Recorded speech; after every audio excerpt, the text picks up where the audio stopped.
716-912-6940. Western New York's cleaning and restoration leader.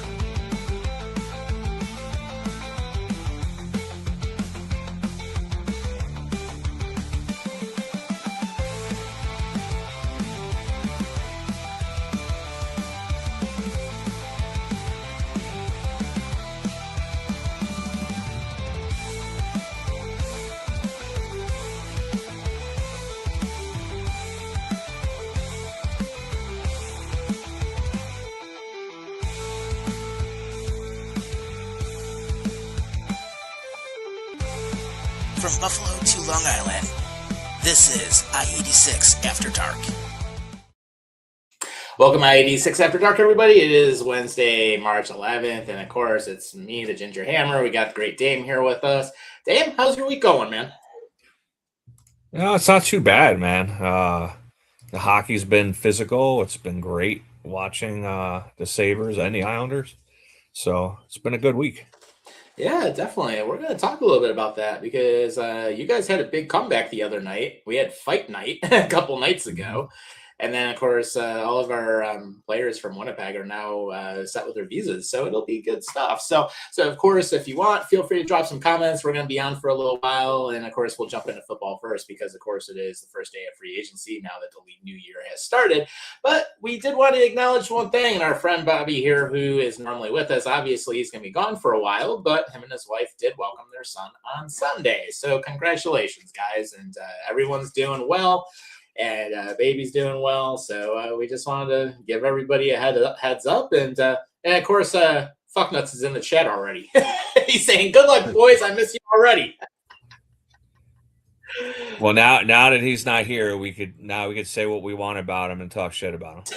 Yeah, exactly. So we'll get started with that. But of course, you guys are welcome to give us a shout. So first thing we'll do is we'll jump into NFL free agency, and obviously it is the start of the new year, and the Bills actually made some different deals today, and we're going to kind of break it down by all the different teams. But the biggest things that ended up coming out, and this was the deal this afternoon, the Bills have agreed to a 3-year $43.5 million deal with $29 million guaranteed to get edge rusher Bradley Chubb.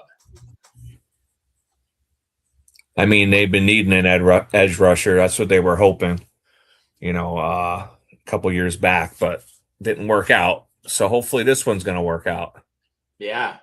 Yeah, and then on top of that, of course, DJ Moore is official. So we ended up getting him in the trade with the Chicago Bears with the 2026 fifth-round pick in exchange for a 2026 second-round selection. So, of course, now we finally have our wide receiver number one, which is great.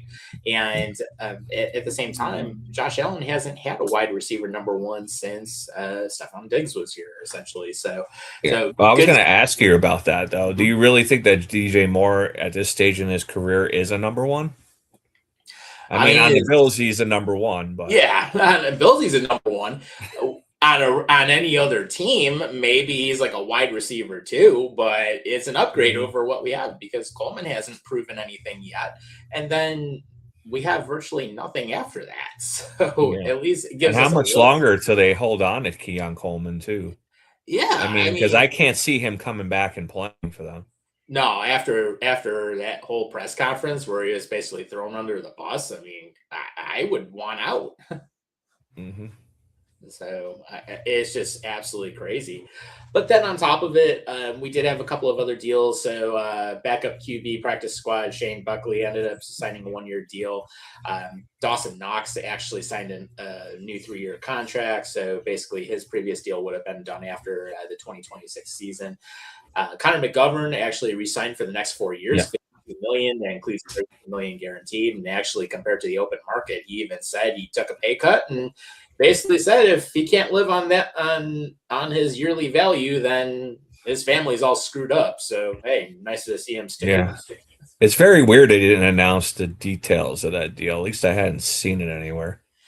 Yeah. So I mean, you figure 52 million divided by 4. Hey, shit, I would take that money any day. I don't care how much it is. So there is that. Safety Sam Franklin re-signed on a 3-year deal, and Tyler Bass ended up restructuring his deal. So it's a 1-year contract that's $1 million guaranteed with a maximum value of $3.5 million, considering he had the injuries. So right now, I mean, at least the Bills addressed the edge rusher. At least they addressed the fact that we needed to get a wide receiver. So that's a plus. Mhm. Josh Allen restructured his contract, so that freed up at least a good $12 million in cap. And then on top of it, one of the things that also came out is DJ Moore actually restructured his deal, so to free up some more cap. Mhm. How many times has Josh Allen restructured his deal already? This is probably at least a third that I'm aware of. I feel like this is going to be like what's his name with the Mets? Bobby Bonilla Day. I feel like it's going to be like Josh Allen Day until like he right. Right, or eventually in LA, Shohei Ohtani Day with all the deferred money. So, I mean, it just seems to be that yearly thing, at least the last few years. But hey, good on them. And I mean, we're still only just in the first day of free agency, so there's a lot of things that can come out of it. But Mhm. the serious thing has to be what the Miami Dolphins did. And of course, we're going to touch base on the New York Jets because they absolutely are going backwards. But The Jets beat jetting, like we always say. Yeah, exactly. Exactly. So the first thing that happens, Miami cuts Tua. They can't stand him. And the hilarious thing, I'm not sure if you heard about this, Dame, but Miami took over a $90 million cap hit. Yeah, they have so much dead money. It's ridiculous.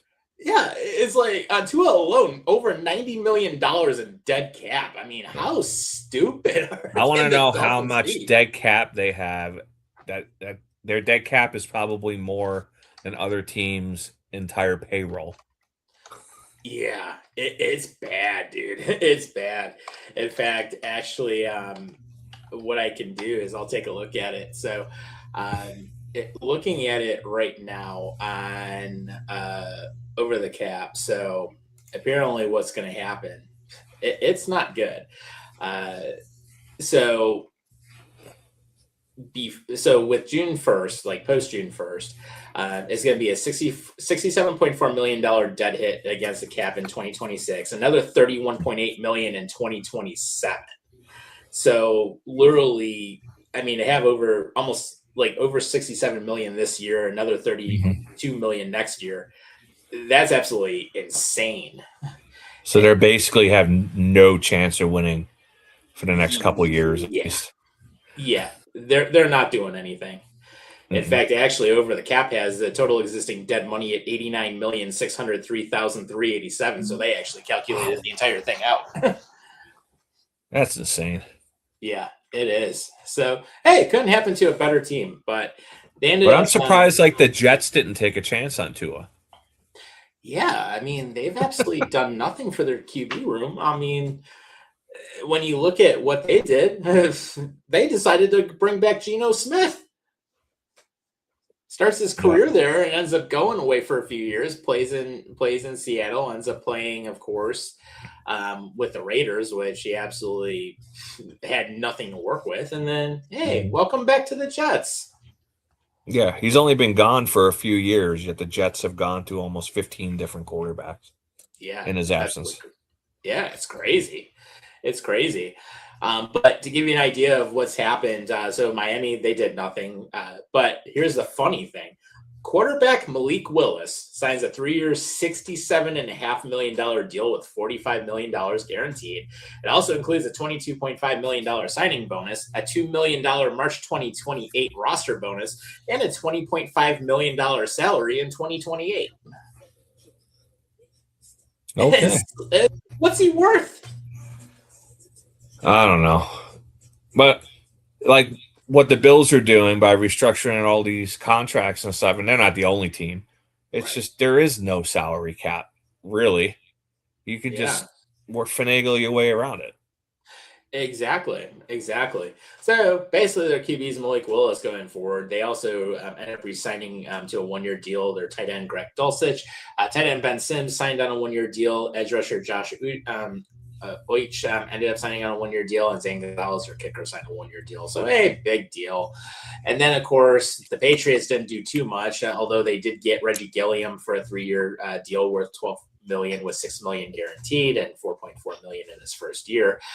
They also signed wide receiver Romeo Doubs, defensive lineman Draymond Jones on a 3-year deal, safety Kevin Byard, and then of course Elijah Vera Tucker is our offensive lineman for a 3-year deal. So he's getting $21 million guaranteed on that $42 million deal. So that's kind of what we're looking at there. But then the Jets actually did make some moves. And of course, the big thing was Geno Smith. He's going back to where it all began a long time ago, back in the days when the Bills had EJ Manuel, to give you an idea how long it's been. But basically, the Jets get Geno Smith and a 2026 7th round pick in exchange for a 2026 6th round selection. Breece Hall ended up getting the franchise tag, so he's getting a little over $14 million this year. And then Jelani Woods re-signed on a free agent deal, their tight end. Offensive guard Dylan Parham ended up signing a 2-year contract worth $20 million. Edge rusher Kingsley Enigbar ended up signing a 1-year deal. Joseph Asai, their other edge rusher, signed a 3-year deal. David Onyemata, defensive lineman, 1-year deal. T'Vondre Sweat got acquired from the Tennessee Titans in exchange for Jermaine Johnson. Demario Davis ended up signing a $22 million deal for 2 years, which is going to be $15 million guaranteed. Cornerback Nashawn Wright, safety Dane Belton, and safety Minkah Fitzpatrick ended up being acquired from the Miami Dolphins in exchange for a 2026 7th round pick. Yeah, and how about those Giants? Oh, Jesus. We'll get to that. They went out and signed Isaiah Likely, the tight end, which was a weird pickup. I felt like there was better tight ends out there, but maybe John Harbaugh knows something because they need to pick up some receivers after losing Wan'Dale Robinson to Tennessee. Right.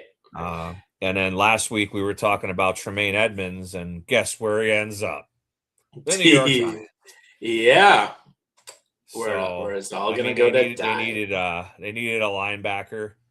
But the other notable signings is they got Jason Sanders, the kicker, on a 1-year deal. Yep. And then they brought back Isaiah Hodgins. Yeah, that's interesting as well. And then the Ravens actually were in the news for a couple things. So today they decided to sign edge rusher Trey Hendrickson to a 4-year, $112 million deal with $60 million guaranteed, maximum value of $120 million. And then they, of course, ended up signing John Simpson, quarterback Tyler Huntley, because of course, Lord knows what's going to happen with their existing QB who refuses to restructure or do anything. So that's kind of where we're at. And then on top of it, how about Max Crosby failing his physical? Yeah, I want to know how, because he's quite a specimen of a dude. So I want to know how he failed and what he failed on. But, we're never going to find out. Yeah. I mean, he did have a knee issue earlier in the season, but so far nothing's come out about it. So, of course, that whole trade ended up getting blown up to smithereens. And then how about the Kansas City Chiefs bringing K9 in? Yeah. Be their new running back. But then they also went out and signed Kelsey to a 1-year deal. Yeah. Yeah, it's absolutely insane. And then thinking about some of the other things, when, of course, the Pittsburgh Steelers, they ended up getting Rico Dowdle. Michael Pittman ended up getting acquired from the Colts for a late-round pick swap. Cameron Hayward's going to stay for another 2 years. They actually resigned their defensive linebacker. They actually ended up signing cornerback Jamel Dean. Asante Samuel ended up re-signing. Darnell Savage ended up signing a deal. So, I mean, it helps them a little bit. There's going to be consistency, but they didn't really improve in terms of what they already had at this point. Not really. I mean, the only thing I was glad about was the Colts re-signing Alec Pierce, because I know New England was really interested in picking him up. So I'm glad he didn't go to New England. Yeah, definitely. And then thinking about the AFC South, I mean, Houston was absolutely busy today because they ended up, of course, getting David Montgomery, their running back, in a trade with the Lions, which sent Mhm. Juice Scruggs, a 2026 fourth round pick, and a 2027 seventh round selection. Of course, Foster Moreau signed with them, Dalton Schultz, Trent Brown, Braden Smith, Ed Ingram. They ended up doing an extension on Danielle Hunter, their edge rusher. Logan Hall signed a 2-year deal worth $7 million. Naquan Jones, Sheldon Rankins, EJ Speed, Reed Blankenship, MJ Stewart, Kaimi Fairbairn signed an extension, and Kai Kroger ended up getting traded from the New Orleans Saints, their punter. And basically, Houston sends back a 2028 seventh round, or actually, they get a 2028 seventh round pick in exchange for a 2028 sixth round pick. So basically, Wow. late draft picks don't do shit. Apparently. I'm just gonna blow through some of these comments we got here. Yeah. Oh, that's Bobby. We already went through that. Yeah. The Great Dame and the Ginger Hammer. What's going on, fellas? Yeah. From Oliver Hello, J. everyone. How you Yeah. doing, Jay? The J fan club. Good to see you. And then Bobby said that's their own damn fault for putting their faith in a goddamn noodle armor quarterback. Very In true. reference to Tua. Yep. And Exactly. then Jay said Smith was the worst quarterback overall last year, and he's back to the Jets. Can we keep laughing at the Jets? I know Bills fans are. I think the whole league is. Yeah, and actually, me and Bobby got to see Gino totally stink up the joint in Seattle last year. So we saw how bad that was, especially when he ended up having a nasty ass fumble partway through the game too. And then more over 8,000 career receiving yards and over 500 rushing yards in 8 seasons. More played under Brady in 2020, 2021, when Brady was the Panthers' offensive coordinator. Yeah, yeah. And then Bobby says he failed it because of the knee injury from last year. So that's going back to Max Crosby. So we did talk a little bit about that. And then knew what they were doing. Anyone says otherwise is beyond bullshit. Okay. And then Jay ends up saying Max Crosby is Mr. Glass in 2024. He had a pedal ankle sprain that he re-injured it late in the season. 2025 minor knee and back injury, underwent surgery, and then January of this year, and the Ravens made the right move. So has he missed a lot of games? I feel like he's been injured, but I don't feel like he's missed that many games. I don't think he's missed a ton of games, honestly. I mean, I think he's played the majority of them. He's been playing through it. Mm-hmm. But yeah, so I mean, Baltimore dodges a bullet in that case, and then of course the Raiders are still stuck with them. So who knows what they're gonna do with that? But yeah, just blowing through a couple other teams. Tennessee, they end up signing Mitch Trubisky to a 2-year deal. So of course, hey, we're seeing him go bye again. They ended up doing Wan'Dale Robinson to a 4-year deal, Cordell Volson a 1-year deal, Austin Schlottman, Jermaine Johnson got acquired, of course, from the Jets, as we talked about. John Franklin Myers staying for 3 years. Solomon Thomas is being acquired for a 7th round swap, so that's absolutely crazy. Cordell Flot's 3-year, $45 million deal with $32 million guaranteed for their cornerback. Alontae Taylor, 3 years, $60 million with $42 million guaranteed for the other cornerback spot. Joshua Williams, their cornerback, 2-year deal. Joey Sly and Morgan Cox are also there too. So just a couple notables with them. But it's also interesting to see what else happened because the Chiefs and the Broncos out in the AFC West didn't do a whole lot on free agency day one. I don't know. I guess I didn't need to. Yeah. I mean, Denver only made 5 deals. I mean, they ended up re-signing backup cornerback Sam Ehlinger, so they got him. J.K. Dobbins re-signed for a 2-year deal worth $20 million with $8 million guaranteed at signing. Adam Trautman re-signed on a 3-year deal. Alex Singleton re-signed for 2 years, and Justin Strand ended up re-signing for 3 years. So that's what happened there. And then, of course, the Kansas City Chiefs, we already talked about. Kenneth Walker ended up signing a 3-year deal with $45 million with $28.7 guaranteed. Tyquan Thornton is resigning for 2 years. Travis Kelce is staying for another year. Kyrus Tonga, 3 years, $21 million with $14 million guaranteed. Aloy Gilman, safety, 3 years, $24.75 million with $15 million guaranteed, and of course James Winchester, a 1-year deal for re-signing. So They didn't do too much, but then again, I mean, I don't think they really had to. But then it's going to also depend on what happens and how quickly Mahomes decides to come back, because, of course, as we remember, he blew the ACL last year. Mm-hmm. So. And then Jay said, after all these trades, who do you think is winning thus far? Sure as hell not the Jets. Sure as hell ain't them. How do you know that? Geno Smith could come in and no, he can't. Nah, he's been in the league for how long? He hasn't proven anything. He's only had, maybe 2 good seasons ever out of however many he's been around. So, yeah. But I would say if I really had to look at it, if we're looking in the AFC, I would say the LA Chargers did pretty well. I think, Buffalo got their needs, but did they absolutely blow it away? I don't think they have yet. But thinking about some of the other teams that have been out there, I mean, obviously, we talked a little bit about the Giants, I mean, with what they ended up doing. And, I mean, Philadelphia didn't do too much. They didn't have to. I mean, Washington made some deals. Chicago lost some of their key guys. It's kind of a crapshoot, but I would almost have to say, if anybody, I would give it possibly to LA so far. With one of the better deals, at least in the first day. Yeah, I'm kind of with you on that. Yeah, and then, I mean, looking at some of the other things that ended up happening in the NFC West, I mean, or actually one of the teams that sticks out in the NFC West, Arizona, they're going to a full rebuild, basically. So, of course, they're not bringing back their QB. Instead, they decided to offer Gardner Minshew a 1-year, $5.75 million deal with a maximum value of $8 million. Tyler Algier is going to sign a 2-year deal. Kendrick Bourne's doing a 2-year, $10 million deal with a maximum value of $12 million. Offensive guard Matt Pryor is going to do a 1-year deal. Isaac Sumalo, 3 years, $31.5 million contract for their other offensive guard. They have defensive lineman LJ Collier and Roy Lopez. And of course, Casey Kreider, Blake Gillikin, and Chad Ryland. So, yeah, they did make some moves, but they didn't do anything of note that was actually really worth it, I don't think. Mm-hmm.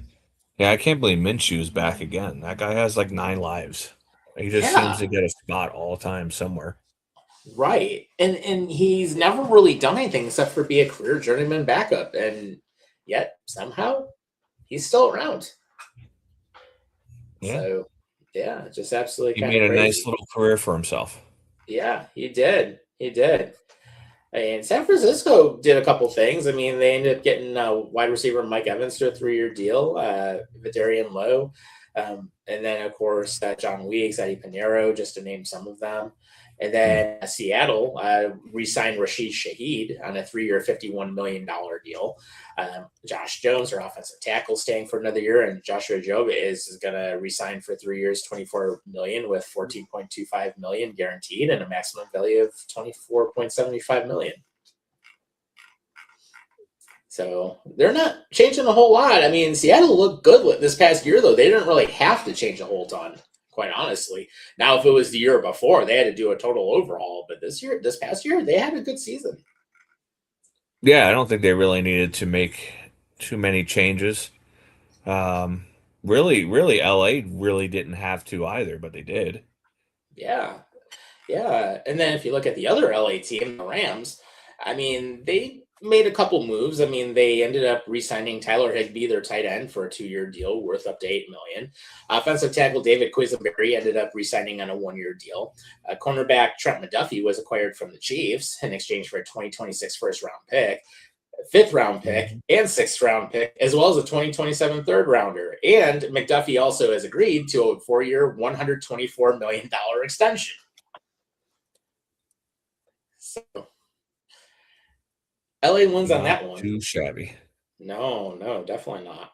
Then Jalen Watson's going to stay. Did a 3-year deal, $51 million with $34 million guaranteed. Safety Cameron Curl resigned on a 3-year, $36 million guaranteed with a maximum value of $39 million. And Joe Cardona has decided to sign with the team as well. So the other LA team didn't do too bad either. Yeah, not too bad. Yeah. And then, of course, we just jumping around. Tampa did absolutely nothing. They ended up just signing running back Kenneth Gainwell for 2 years, $14 million.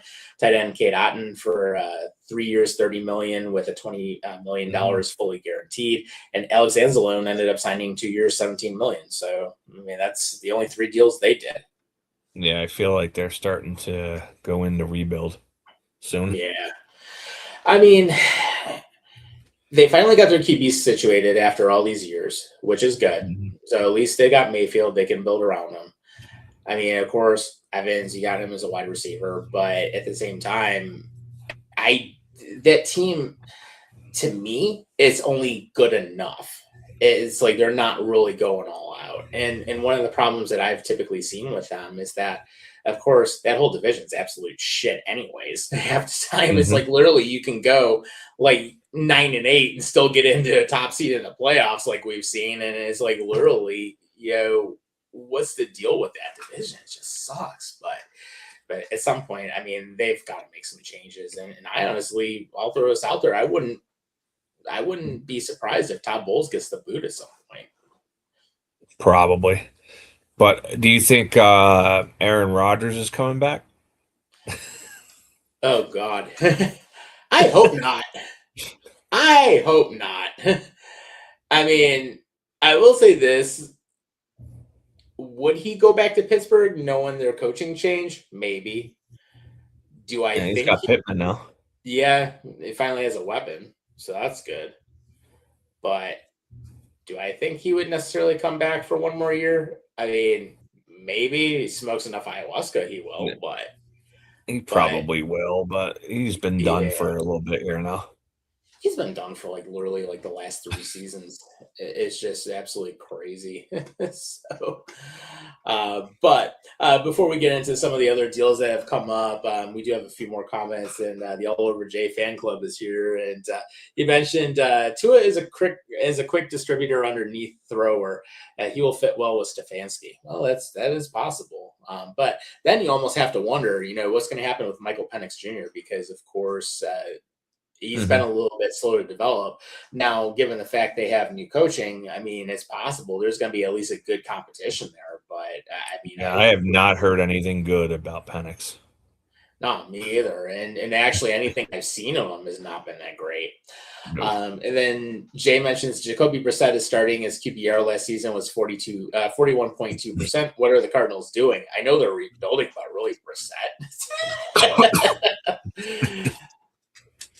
Arizona is the laughing stock of the league right now.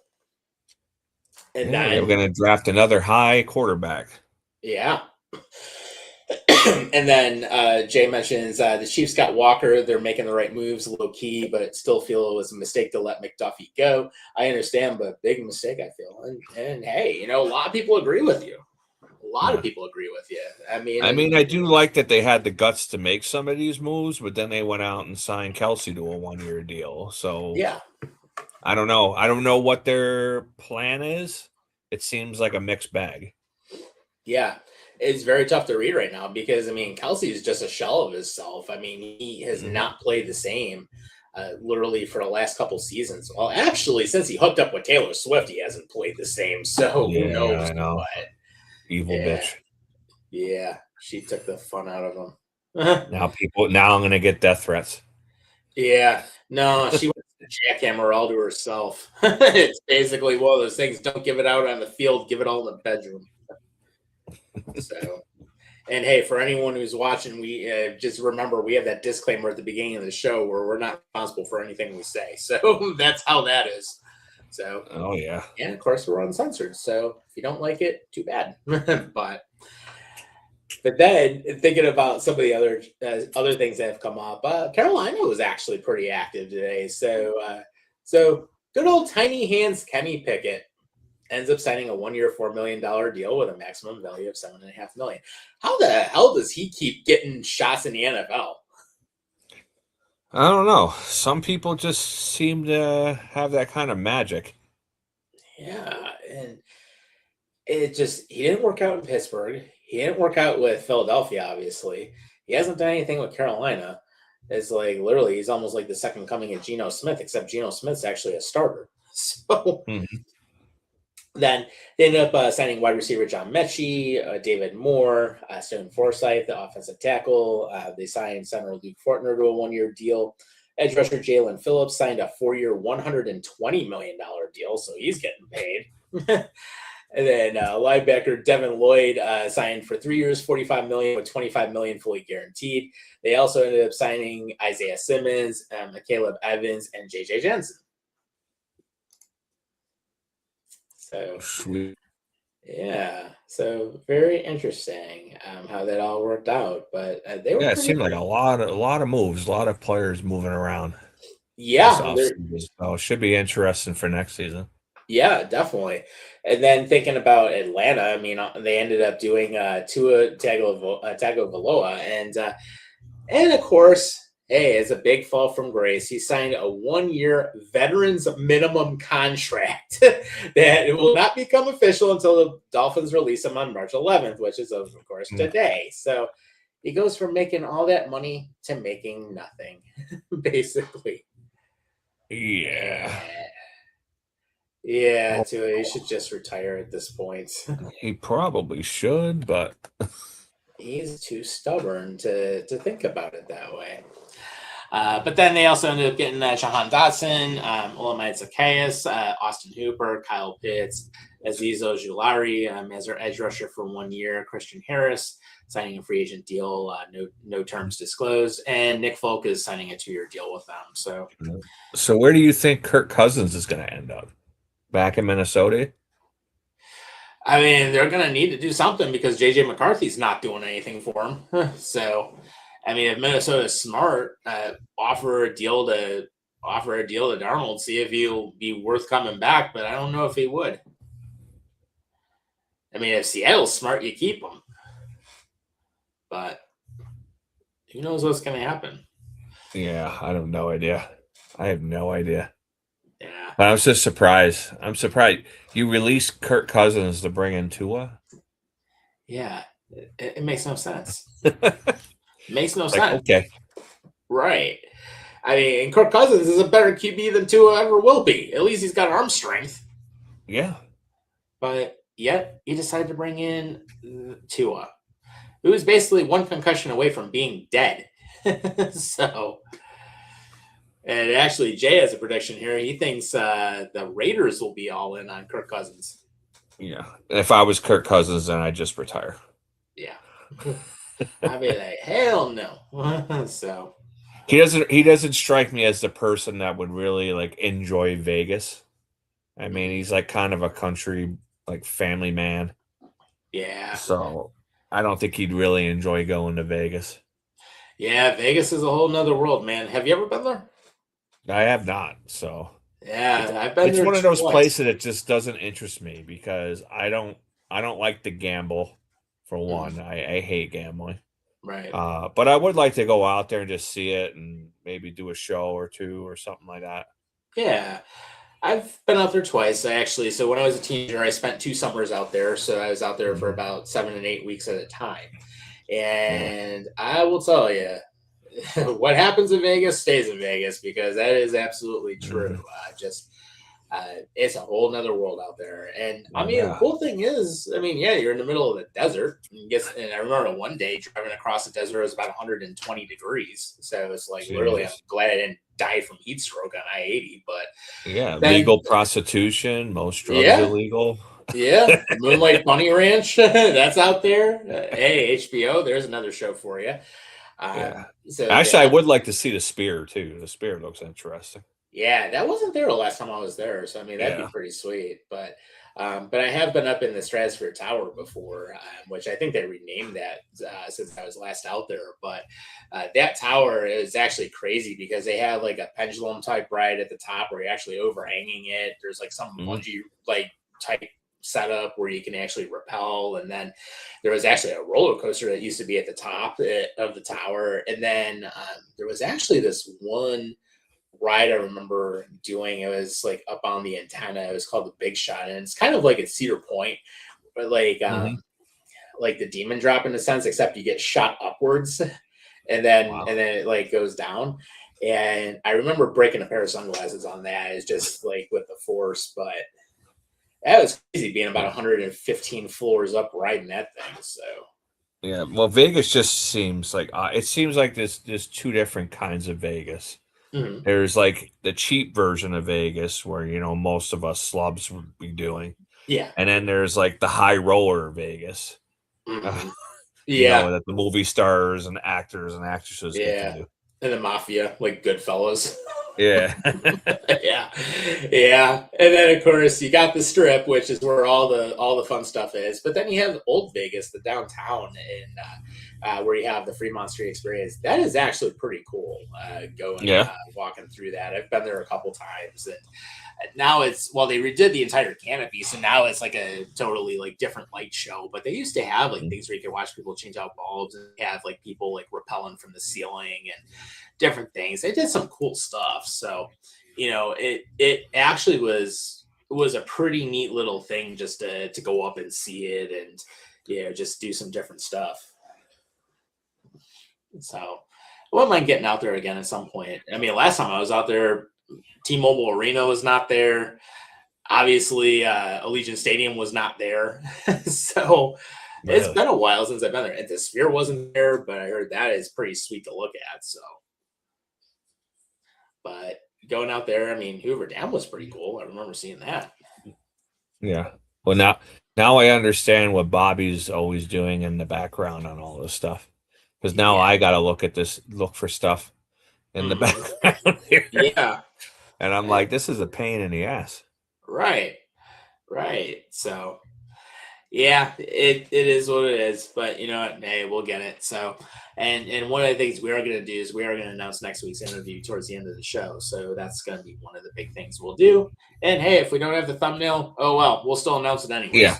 That's what I was looking for, because I'm like, are we announcing the interview next week? And I'm like, I don't have a thumbnail for it. Yeah, I don't either. So hey, we'll just wing it. It's fine. Hey, think of it this way: it's the two of us people running the show for the next at least 3 or 4 weeks. So hey, we'll just wing it. It's our own style, so it's all good. So yeah, we don't need Bobby who. Right. Enjoy the time with your son, man. So there you go. And then look at some of the other deals, of course, as we continue talking about free agency. Green Bay made some deals. They ended up getting offensive lineman Sean Ryan, Javon Hargrave. They ended up acquiring Zaire Franklin from the Colts in exchange for defensive tackle Colby Wooden. And then Benjamin St. Just ended up signing a 2-year, $10 million deal with a maximum value of $10.5 million. Yeah. And it looks like Oliver J might be correct, because I guess Cousins is linked to Las Vegas to be a mentor for Fernando Mendoza. Yeah, which everybody and their mother knows that's going to be the obvious first round pick. So yeah, there is no surprise when that happens. But all I can say is, man, Fernando Mendoza, good luck, man. You're going to need it. Yeah. I mean, he's probably the type of guy that would enjoy Vegas. Mm-hmm. Oh yeah, well, just like in hockey, Evander Kane with his like $1,000 bills in that briefcase. So the money phone. Yeah, exactly. The gold chain. So, yeah, it actually, and I remember like back when I was out there a couple times, there used to be a water park out on the Strip, which was actually pretty cool. It's called Wet and Wild. And they had like a bunch of different slides, stuff like that. And of course, half the time you'd see half-naked women who lost their tops. I was going to say, Tom, that wasn't a water park. That was a strip club. A water park named like after a strip club. But yeah, you'd see them half the time they lose their top going down a water slide. So hey, it is what it is. Yeah, nothing bad with that. But there is that. Detroit ended up making some moves also. Of course, we talked about them signing Isaiah Pacheco for a 1-year, $1.81 million deal. They also signed QB Teddy Bridgewater, so he's going to be, of course, their backup. Cade Mays signed a free agent deal to be their center. Larry Borum signed a deal, offensive tackle.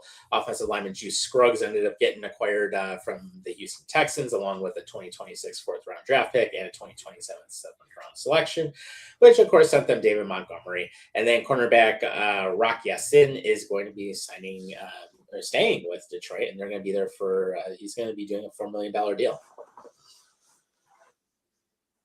So, but the one thing I have to wonder though, and just want to see your opinion, what do you think about Detroit's chances now that basically they kind of lost out last year after their good season? Do you think they make it back into the playoffs?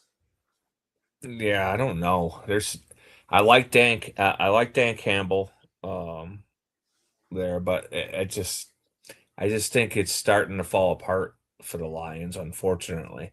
And it just sucks because those smaller market teams, and they're not that small in Detroit, but they are still considered a smaller market team compared to some of the bigger teams.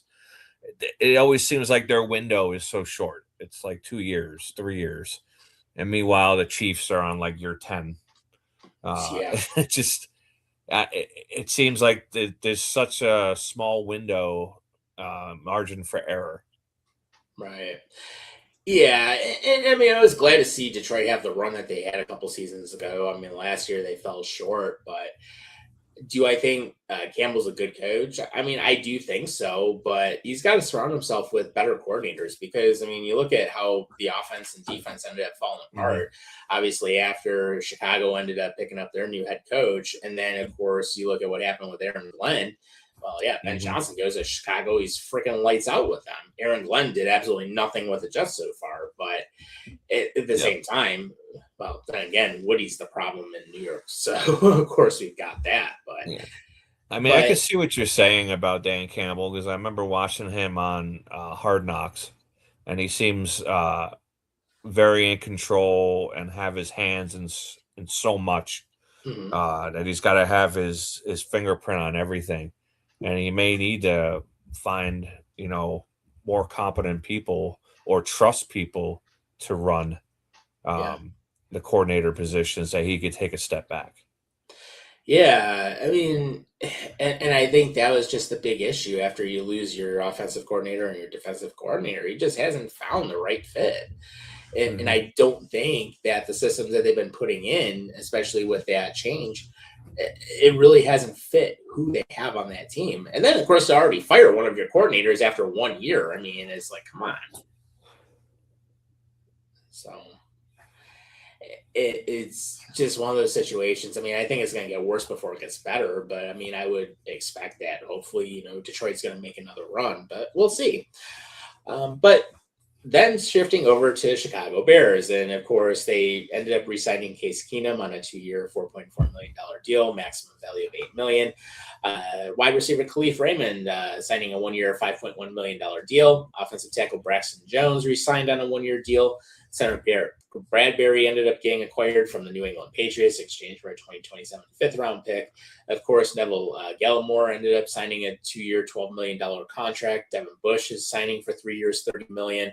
DeMarco Jackson re-signing on a 2-year, $7.5 million deal with a max value of 10.5.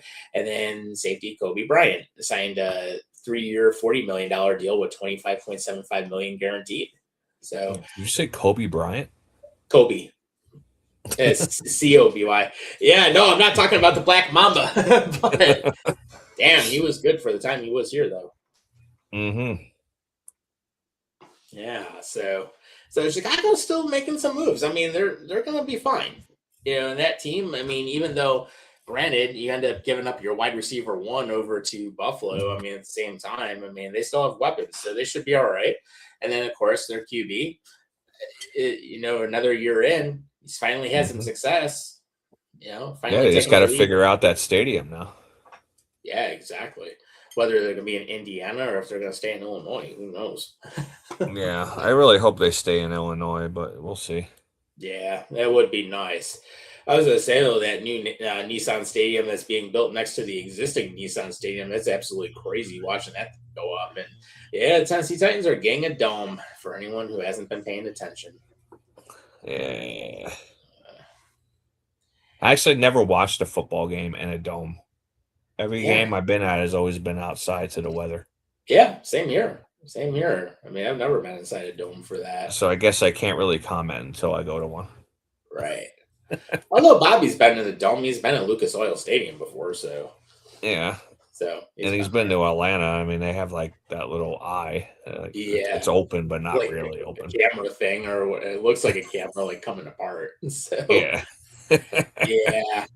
And then I don't know, he might have been on one other one or something, but yeah, but every single game I've ever seen has always been outdoors. Mm-hmm. And the closest thing we've had to any type of thing was in Cincinnati and Seattle, where you have the overhang, which covers probably about 70% of the seats, similar to what we're getting here. So there is that. But I was going to say, before we jump into more comments and before we get closer to the break, so All Over Jay ends up having another comment, and he says, do you guys think Doubs is the solution for the Patriots? I don't know. I feel they are going to make a play for A.J. Brown. I don't know. From what I heard, the asking price for A.J. Brown is just astronomical. Yeah. And I think right now, if I look at it on the Bills side of things, the Bills ain't going to be able to afford him. I don't think there's a lot of teams that are already out of the running just based on price and based on what you're going to have to give up. Yeah. And then you're bringing in a guy, that has issues. And you know what they say? It's like winning covers up a lot of issues. Mm-hmm. But the Eagles were winning and those issues were still there.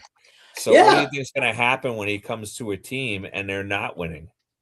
Right. It is like, I mean, winning only does so much, but you can't cover up every single thing. It's just not possible. But it sure helps more than losing. Yeah, it does. It does. So, thinking about that in a sense, when we look at some of the other things that have been going on, just to give you an idea, the Philadelphia Eagles haven't done too much. I mean, they did sign Tariq Woodland to a one-year deal. Jordan Davis signed a 3-year, $78 million extension with $65 million guaranteed. Johnny Munt, 1-year deal. Grant Calcaterra ended up resigning. So, there's just depth. I mean, they didn't do too much. Yeah, I don't think the Eagles really need to do much besides getting rid of A.J. Brown. It might be just addition by subtraction. It could be. It could be. And then, of course, looking at the Giants, Patrick Ricard resigns on a 2-year, $7.63 million deal with maximum value of $8.5. Gunnar Olszewski resigns. Isaiah Likely, of course, we talked about. That was the big deal that they made. 3 years, $40 million.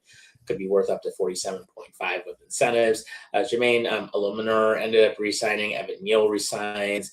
Micah McFadden resigned. Greg Newsome ends up signing for 1 year, $8 million with 3 guaranteed. And then, of course, Tremaine Edmonds signs for 3 years, $36 million with 23.7 fully guaranteed. So the Bills gave him up for scraps. Mm-hmm. Although we'll see how he does in the Giants' defensive system. Yeah, especially now that Harbaugh is running that team. Yeah, it's a big improvement, though. So, but then we'll cover. Might as well cover the Dallas Cowgirls. So, the Sam Howell 1-year deal for QB. Javonte Williams resigned for 3 years. George Pickens got the franchise tag. Sam Williams is back for 1 year, $3 million. Edge rusher Rashawn Gary got acquired from the Green Bay Packers in exchange for a 2027 4th-round pick. Then we have PJ Locke, Tito Agbania, Jalen Thompson, and Brandon Aubrey ended up getting a second-round $5.76 million restricted free agent tender, meaning that other teams can sign them to an offer sheet, but Dallas will have the right to match it. Shit, are we hockey now or something? I guess, but I still can't believe they're trying to play hardball with Aubrey. He's obviously the best kicker in the league. Right. And at the same time, it's like, shit, you're allowing people to offer sheet him now? It's like last time I saw that was back when, I remember the Buffalo Sabres got burned on that because that was back when Edmonton ended up doing that for Thomas Vanek and we ended up keeping him. Yep, I remember that. Yeah. But the kickers, they just get no respect. No respect. Yeah. It's like, hey, we'll offer sheet your ass. But we control where you go. So do we have any other trades to talk about, or should we go into the break, or what do you want to do? There really isn't a whole ton else that's going on, at least from what I've seen on the football side of things. So, it's well, it is. I mean, we ended up talking about a ton of different things, on the football side of stuff, but otherwise, you know what? I mean, if we hear any more, obviously we'll put it up on the page. But you know what? We went almost an hour of football. Obviously, of course. Let's go into the break. We've got a lot of stuff on hockey to cover because there have been some trades. We've had some interesting games over the last couple nights. I know we'll talk about the Islanders comeback. We'll talk about fight night here with the Sabres and Tampa. Obviously, there were some fights last night against the Sharks. So what we'll do, we'll go into the break, and we'll see you back in a few moments. All right. And let's see if we could do this pretty well. So we'll make it work one way or the other. We'll make it work one way or the other. I just got to find it. Yeah.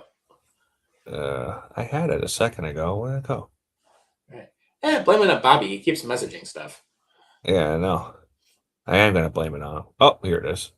This episode of I-86 After Dark is brought to you by Superfry, right here in Merrick, New York. Superfry is serving up homemade soup, legendary hand-cut fries, and wraps that always hit the spot. And if you're hungry for something next level, try the Zazzini, stacked with crispy bacon, melted mozzarella cheese, juicy chicken cutlet, and their signature Roscoe dressing. One bite and you'll know why it's a local favorite. So when you're craving real flavor, head to Superfry in Merrick, New York. Big taste, handcrafted, and always fresh. To place your order, call 516-379-SOUP or just scan the QR code on your screen and get Superfry fast. All right. Welcome back to I-86 After Dark. Of course, it's the Ginger Hammer and the Great Dame here with you. And Bobby's out on his parental leave because they did welcome his son into the world on Sunday. So, of course, if you guys want to jump on and comment, you're welcome to. And, of course, we'll tell you about the interview that we're going to be debuting next week. So, right as we get into hockey, Jay actually ends up has a couple of different comments. So the first thing, and we'll actually wrap up football with this, but he ends up asking, what do the Bills need to strengthen themselves? I feel like they need to boost their linebackers and bolster their pass rush. What do you guys think? Well, they did bolster their pass rush a little bit, but linebackers definitely need to do something with that. Yeah, I agree. Need better linebacker depth. I mean, if you can get another pass rusher, then hey, that's good too. I mean, they did a little bit, but not enough as of yet. And then he also ends up asking you how the Islanders lose to the Kings this week. I don't know. Since they came back from the break, they've been very inconsistent, but we'll get to that. Yeah. So let's jump into hockey because obviously, one of the big things that's been happening over if anyone hasn't really been paying attention, is we're down to less than 25 games left in the season. Actually, with the Sabres right now, we're actually down to like 17. So basically all teams have 20 or less at this point. We have had a couple of trades that ended up taking place. And one of the big deals that ended up coming out earlier today is that Nick Schmaltz was wanting to settle in Utah. And he has done that because he just signed an 8-year, $64 million contract, and he's our 30-year-old center, $8 million average annual value, and he's in the final year of a 7-year, $40.95 million contract, which is worth $5.85 million on average annual value. So he got paid. He definitely got a nice little raise, and on top of it, he's going to be probably retiring with Utah unless he decides to sign somewhere else afterwards. Yeah, that was an incredible deal for him. An 8-year deal for a 30-year-old. Mm-hmm. I mean, he's going to be 38 by the time this deal is done. So, yeah, you don't see it that often. I mean, some they'll do like long term, but usually you have that ending like 34, 35, 36, somewhere around there. Yeah, yeah. Usually an 8-year deal, I'll see for like a 28-year-old maybe. Yeah. 27, 28. Yeah, but damn, Schmaltz getting 8 years. And hey, good for him. And he got almost a $3 million raise per year on top of it. Yeah. So yeah, that was good for him. Yeah, so not bad. And then of course some other deals that ended up coming up.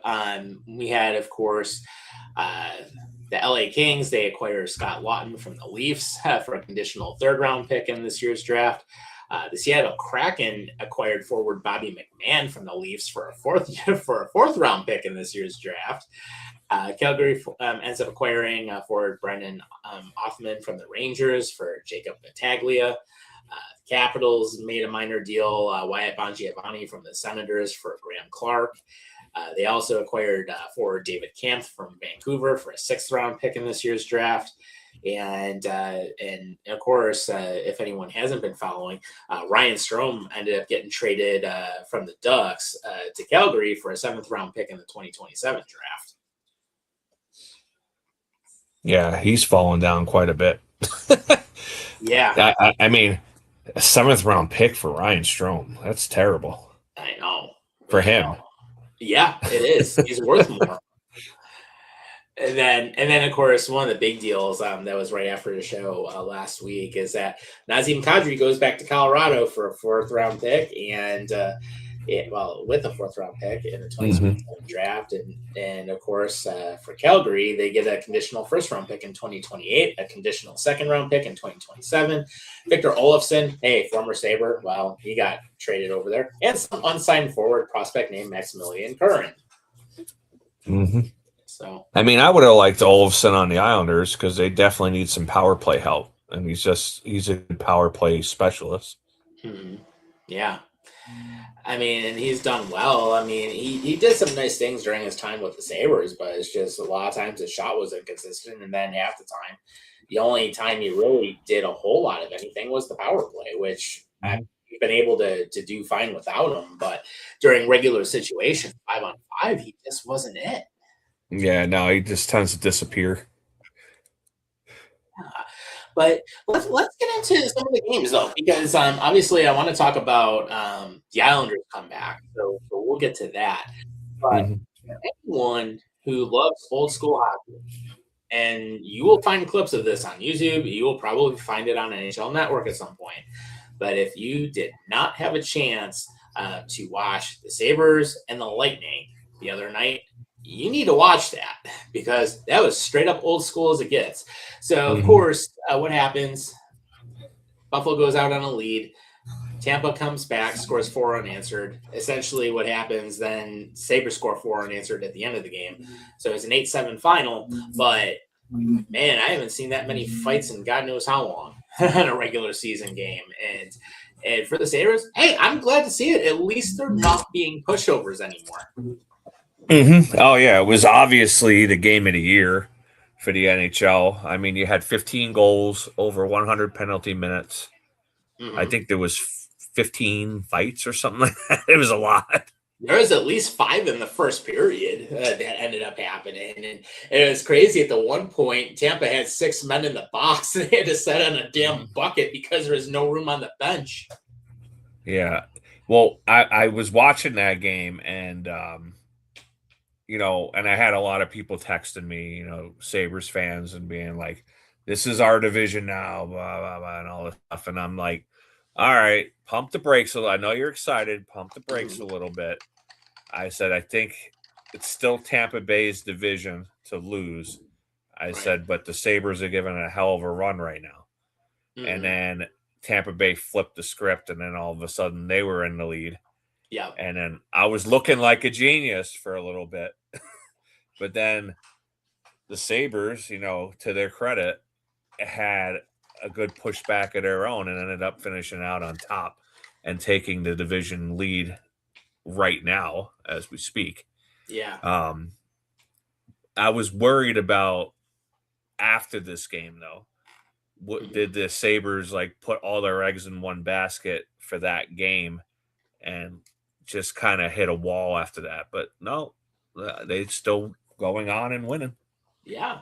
And to their credit, they fought back. And that's exactly what good teams will do. And then, of course, we had a line brawl right at the end of the game. So that was a great way to end it. But here's one thing I wanted to throw out there, because I have seen this on YouTube a little bit. But a lot of people that are following the Sabres from other clubs they are referring to Rasmus Dahlin as a turtle at this point. I'm not sure if you had heard about that, but of course, let's see, you get Evgeny Malkin, 5-game suspension. Of course, Hedman, you get the fine. He's had multiple other players fined this year for not wanting to fight.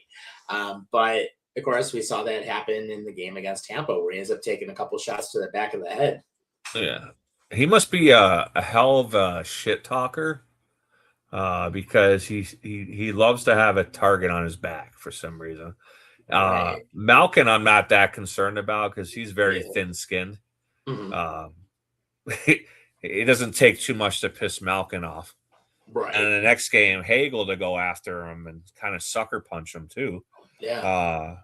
Was incredible. So maybe that's the type of game that he wants to play. So maybe that's what he gets up for. It seems like he was really excited for that game and how it played out and for the fans and everything like that.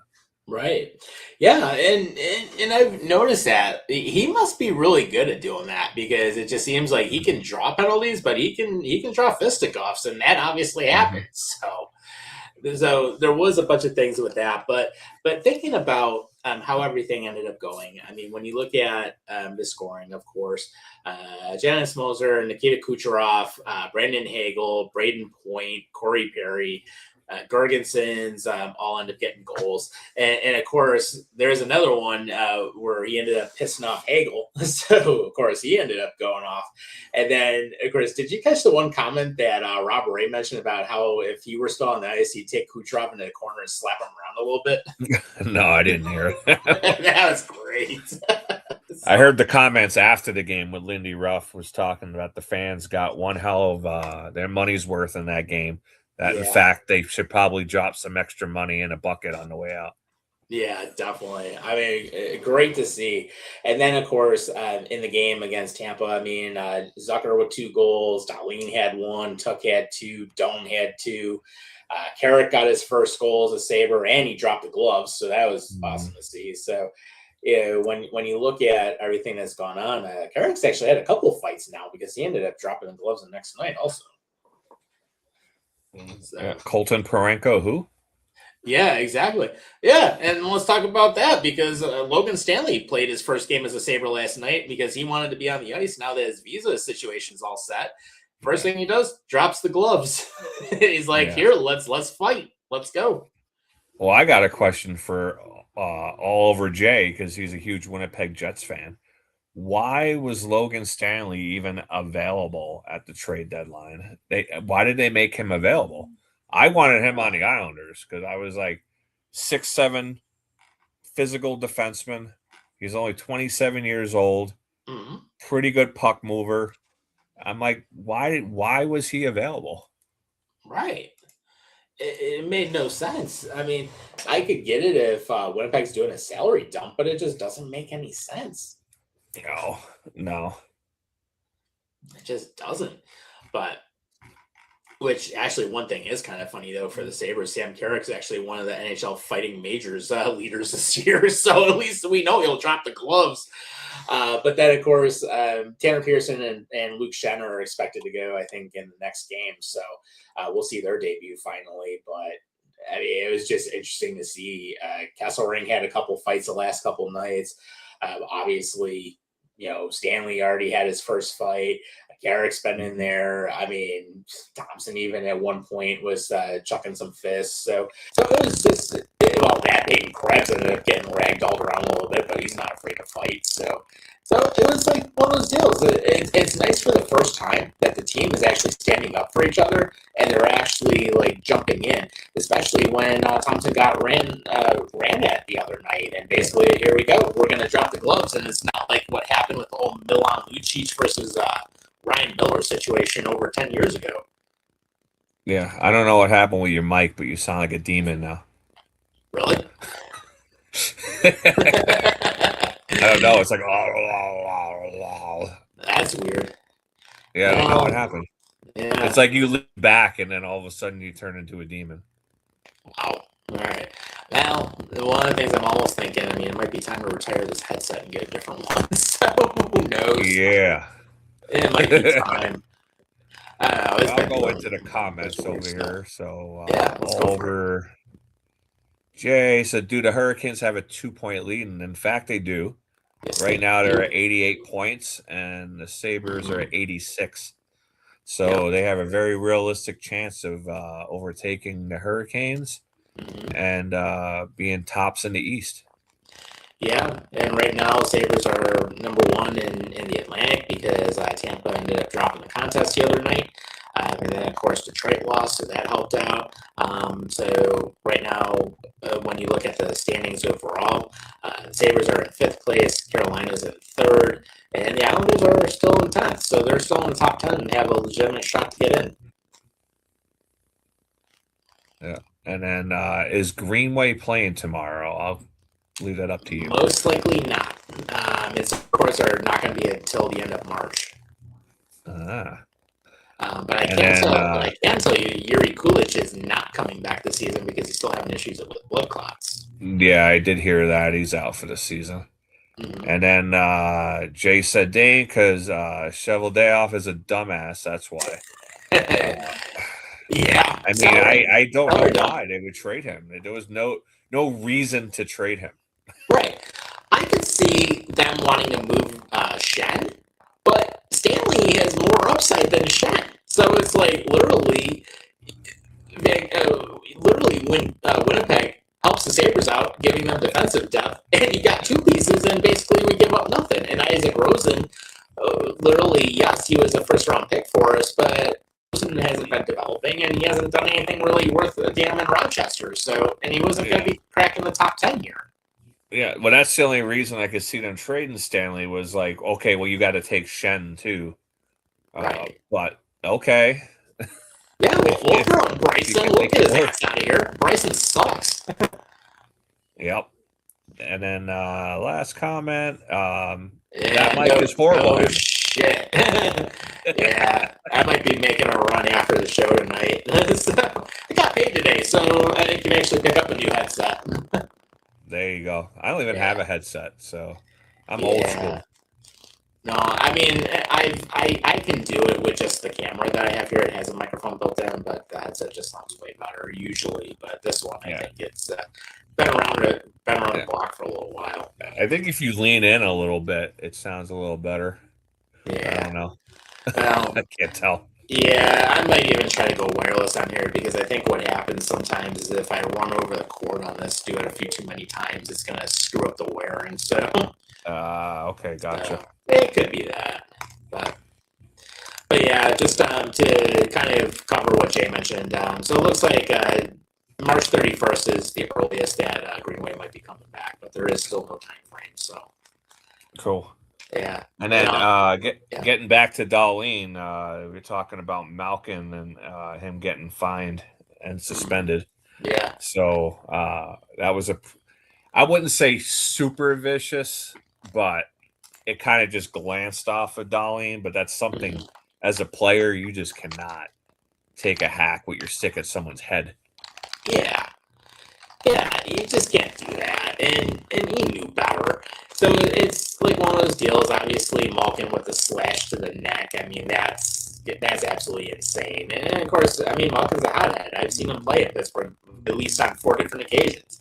I've actually, one of the games, the most recent game, was when I was down there on Thanksgiving weekend when me, Bob, and our former host, Rob, ended up going down for the Bills Steelers game. We actually ended up checking out the Penguins versus the Maple Leafs, which, hey, we saw the Maple Leafs fans, we saw at least 10 or 15 of them get thrown out of the building, so we did see that.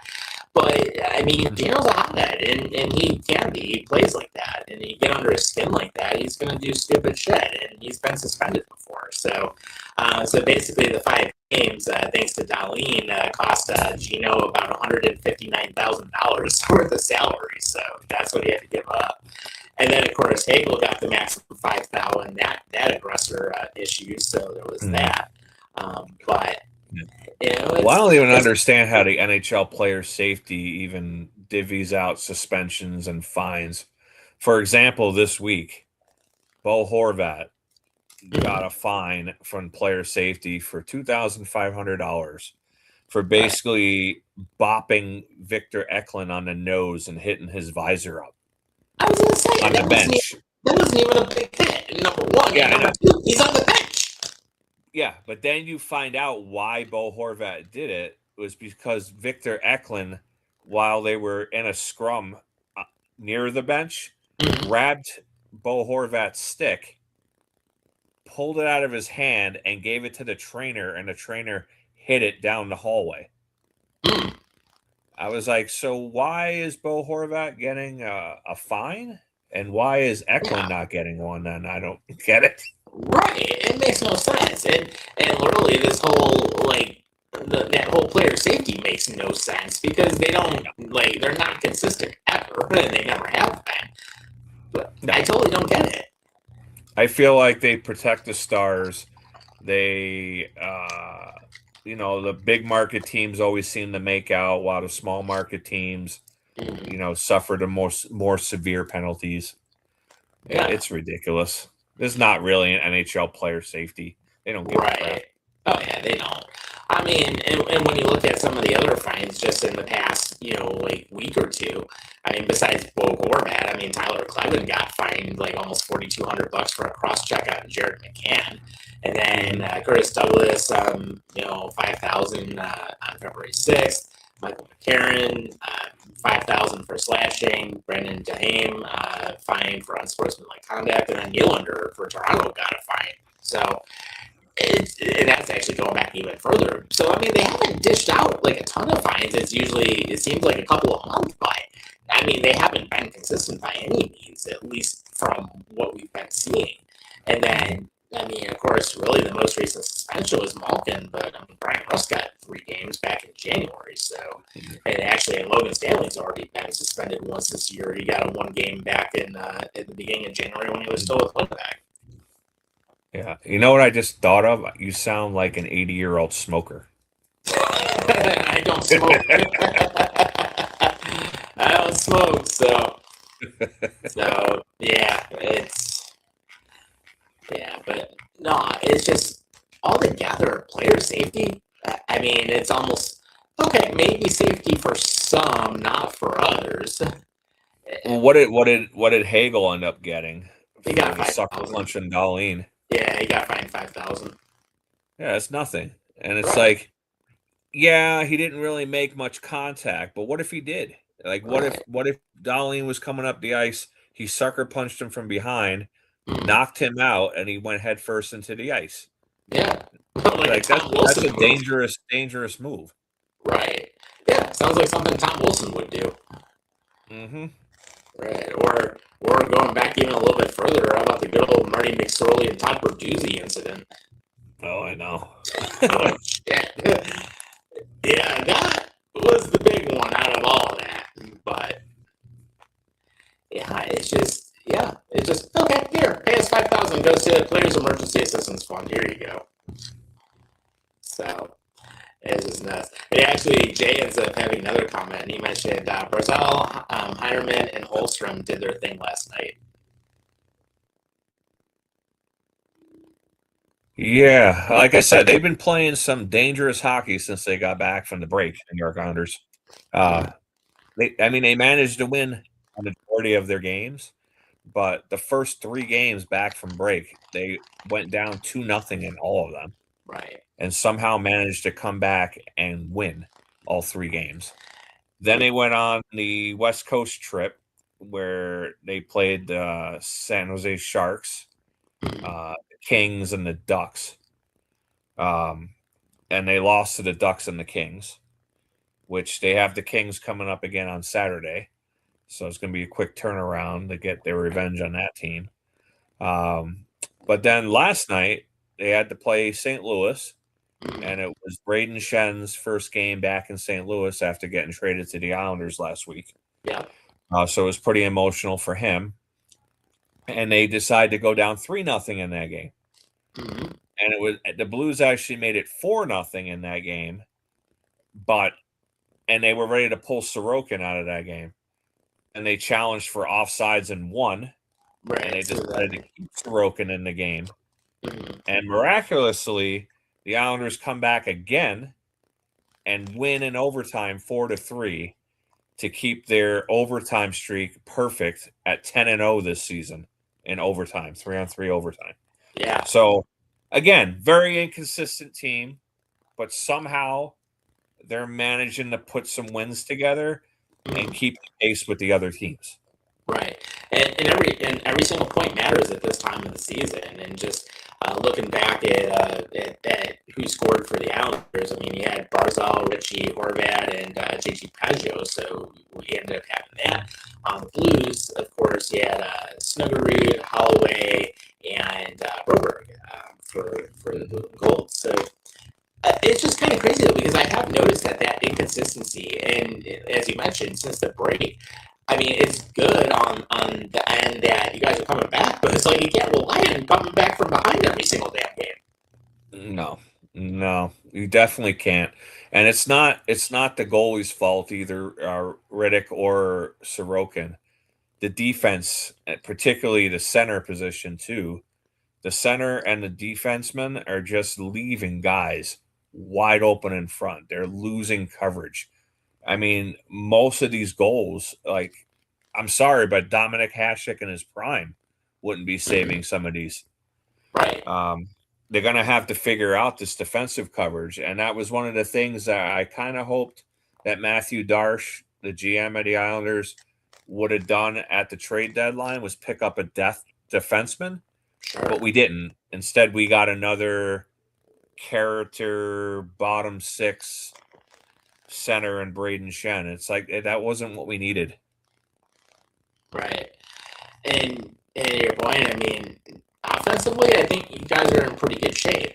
I mean, but when you look at what you have defensively, I mean, the rookie can't do it all. No. I mean, he's the only. I mean, him and Sorokin are probably the two major reasons that we're here in this position to begin with. We're definitely overachieving this year. But yeah, and I find myself watching the game. I'm like, give it to Schaefer. Schaefer, save us. I feel like he's our savior. You know, he's got to do it all for us, and that's not fair to an 18-year-old and barely 18. I mean, he just turned 18. Yeah, like right after the draft. Yeah, and the thing is that the Islanders, with these additions they made with Andre Palat and Braden Shen, we're the fourth oldest team in the National Hockey League, and that's with an 18-year-old defenseman playing. Yeah, which is absolutely crazy. No, it's not. And I would have thought, you know, that especially with the trade deadline, you guys would have gone after another one or two defensemen just to try and get a little bit more. I would have liked Logan Stanley. I told you that before. Right. I remember you wanted him. I'm like, as soon as I heard he was available, I'm like, snatch him up. And then the Sabres got him. So. Right. And then they got Shen thrown in there on top of it. Yeah. So I would have made that trade. I would have brought both of them in. Yeah, you can never have too many defensemen, especially going on a playoff run. Yeah, especially big body defensemen. They're not afraid to drop the gloves. Yeah. But I mean, the Islanders are in a good spot. It's just unfortunate that the teams around them are all pretty much on hot streaks too. You got Pittsburgh, who lost Sidney Crosby at the Olympics, and it hasn't really slowed them down any. They're continuing to win. And then the Blue Jackets that fired their coach and bought Rick Bowness in, and they've gone on a hot streak also. So one of these teams is probably not going to make the playoffs. Right. And to think that Pittsburgh had a horrific start to the season. I mean, they were just losing games left and right. And then Columbus was in a bad spot. But then you look at the Atlantic Division right now, arguably it's the toughest division in all of hockey in terms of what we're seeing out in the East. A lot of times in previous years, I would say the Western teams would have been, you know, tougher division to play with. But with Winnipeg falling down like they have, Seattle's not playing consistent. Vancouver is an absolute dumpster fire this year. Kings have been okay. Vegas, not as good as what you usually find. And Utah's finally starting to find their groove.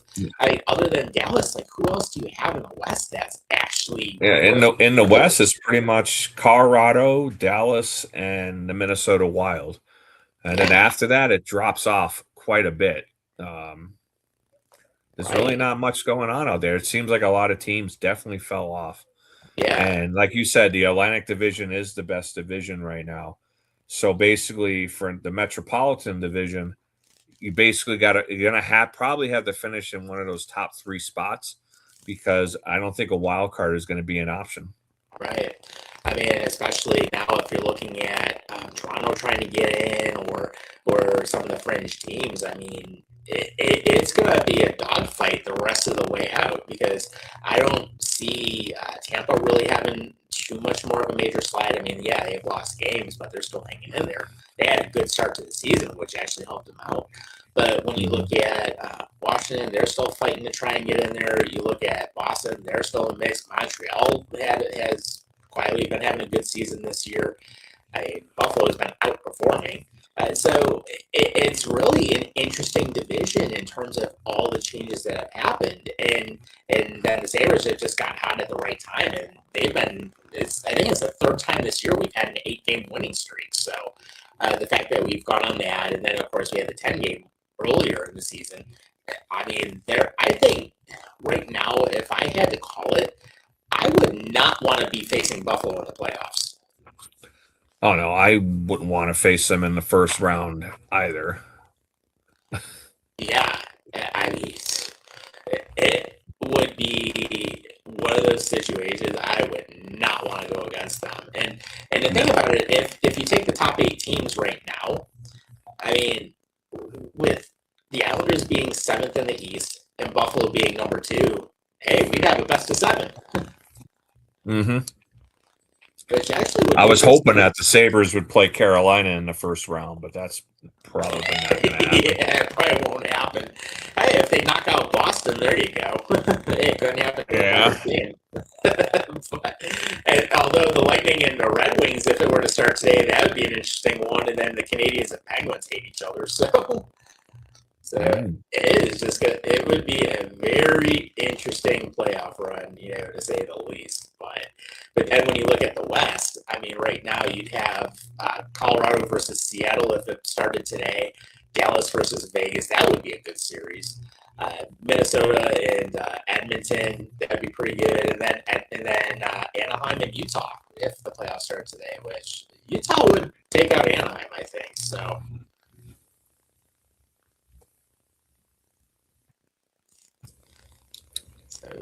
that's kind of where we're at. But we do have a few more comments. And then, so Bobby actually jumped back in here and he says, "Why does Tom sound like he ate a propeller?" Hey, go shove a propeller up your ass.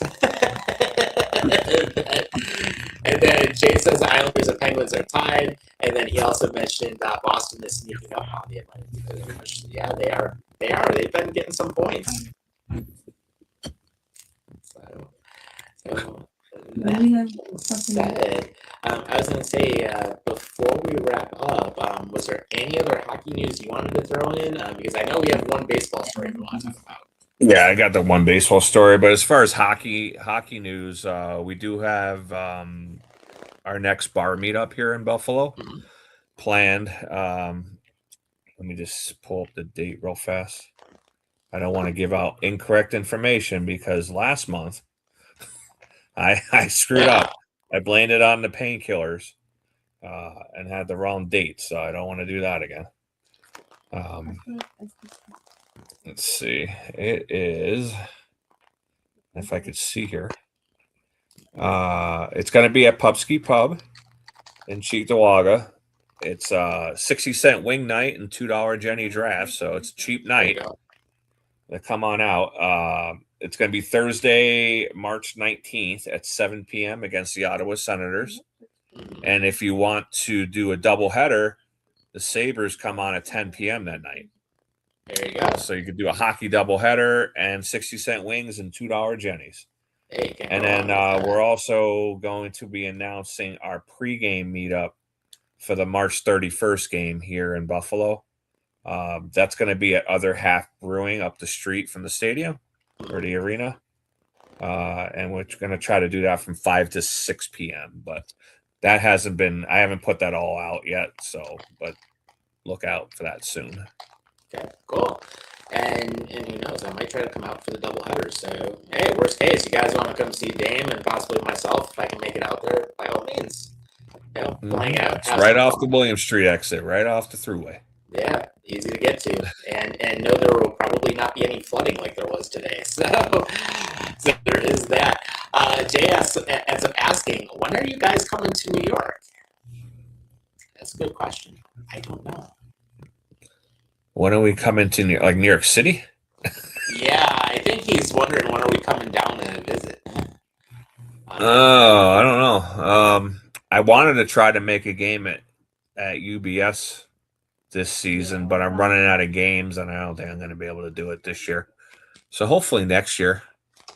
Yeah. But I might come down to see the Mets too. Yeah, that's always possible. I mean, I wouldn't mind catching another Mets game. I mean, I've gone to a few of them now the last few years, actually. Caught one. It was not last summer. It was the summer before. So it was 23 and 24 is when I went down there. And it actually, my very first Mets, my second ever Mets game, I actually caught a ball in batting practice. So I've got it sitting here in my office, which is kind of cool. And that is, of course. Well, let me get to my last story I wanted to touch. Yeah, go for it. Let's see. I had the picture. Oh, here it is. So, I don't know if everybody, I mean, I haven't really been following that closely. I don't really care that much. But the World Baseball Classic is going on right now. Oh, yeah. And it would be great if every player was allowed to play, but some teams did not allow that. So not everybody is there representing. But USA was supposed to pretty much lock up their pool play. They had Mexico in there, and they had Italy, and I think one other team. But they ended up losing 8-6 to Italy the other day. And they might actually get knocked out before they even get out of pool play, which would be quite an embarrassment for Team USA. But I had this picture that I wanted to show in the Italian dugout. So Nespresso. Stereotypical Italian fashion. They literally had an espresso maker in their dugout, and players were actually over there in between innings, like getting shots of espresso. And I guess it was a little hot because some players burnt their mouths and stuff, but I guess it worked because they won. So yeah, who would have ever thought that Team Italy would beat Team USA? That I would have never thought about that. Yeah, pretty sad. I mean, I could have seen Mexico maybe, but Italy, I don't know.